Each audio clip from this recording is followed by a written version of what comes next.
আসসালামু আলাইকুম। আমার হাতে যে ২ টি প্রোডাক্ট দেখতে পাচ্ছেন, এটা কিন্তু নিফো ব্র্যান্ডের বডি চেস্ট হোল্ডার। আমরা অনেকেই কি করি? বাইক চালানোর সময় ব্লগিং করি, সাইকেল চালানোর সময় ব্লগিং করি। যেকোনো ধরনের ব্লগিং করার সময় মোবাইলটা উপরে রেখে নিচের যে ভিডিওগুলো আছে, সেইগুলা তৈরি করার জন্য কিন্তু এই প্রোডাক্টটি কিন্তু খুবই উপকারী একটি প্রোডাক্ট। এটা কিন্তু ২ মডেলের। একটা হহচ্ছে NPG1 আরেকটা হচ্ছে NPG2। এটাতে কিন্তু রাউন্ড হোল্ডার ইউজ করা হইছে আর এটাতে লম্বা হোল্ডার ইউজ করা হইছে। আপনারা এই প্রোডাক্টটি সাথে কি পাবেন আর এই প্রোডাক্টটি সম্পর্কে আপনাদেরকে বিস্তারিত ধারণা দিব। এখন আমি আপনাদেরকে এই যে NPG2 এটা আনবক্সিং করে দেখাবো। এই যে দেখেন এটার সাথে কি আছে। এই যে দেখেন এখানে কিন্তু নেক ব্র্যাকেট যেটা আছে এটা কিন্তু এই যে দেখেন এটা সিলিকনের তৈরি খুবই প্রিমিয়াম কোয়ালিটির একটি প্রোডাক্ট। এটাকে দেখেন আপনি কিন্তু এই যে এখানে কিন্তু এইভাবে লক করে দিতে পারবেন। এটা কিন্তু বেল্ট আছে, এই বেল্টের মাধ্যমে আপনি এইখানে একটা লাগাবেন আর এই সাইডে একটা লাগাবেন। এরপরে কিন্তু আপনার বডির সাথে এটা অ্যাড করে নিতে পারবেন। আর এই যে দেখেন খুবই প্রিমিয়াম এবং সফট একটা, এটা কিন্তু বডির সাথে অ্যাডজাস্ট করার জন্য, যাতে কোনো রকম সমস্যা না হয়।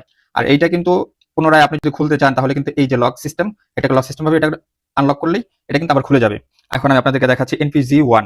এটা কিন্তু রাউন্ড হোল্ডারের, এটাও কিন্তু সেম কালার। আর এটা কিন্তু দেখেন খুবই প্রিমিয়াম কোয়ালিটির। এটাকে যদি আমি আপনাদেরকে আনবক্সিং করে দেখাই, এই যে দেখেন এটাও কিন্তু এই জায়গায় কিন্তু আপনি লক সিস্টেম করে নিতে পারবেন। আর এই যে দেখেন বডির সাথে যাতে কোনো রকম সমস্যা না হয়, এখানে কিন্তু খুবই সুন্দর একটা প্রিমিয়াম কোয়ালিটির একটা রাবার সিস্টেম দেওয়া আছে। আর এইটাকে আপনি এখানে লক করে নিতে পারবেন। এরপরে আপনার যেই ইটা প্রয়োজন, যেই স্ক্রুটা প্রয়োজন বা আপনার যেভাবে ইউজ করা প্রয়োজন মনে হয়, সেটাকে কিন্তু আপনি এটার সাথে অ্যাড করে নিতে পারবেন। এরপরে আপনি ফোন হোল্ডারটা ইউজ করতে পারবেন, প্লাস আপনি চাইলে পরে ক্যামেরা ইউজ করতে পারবেন।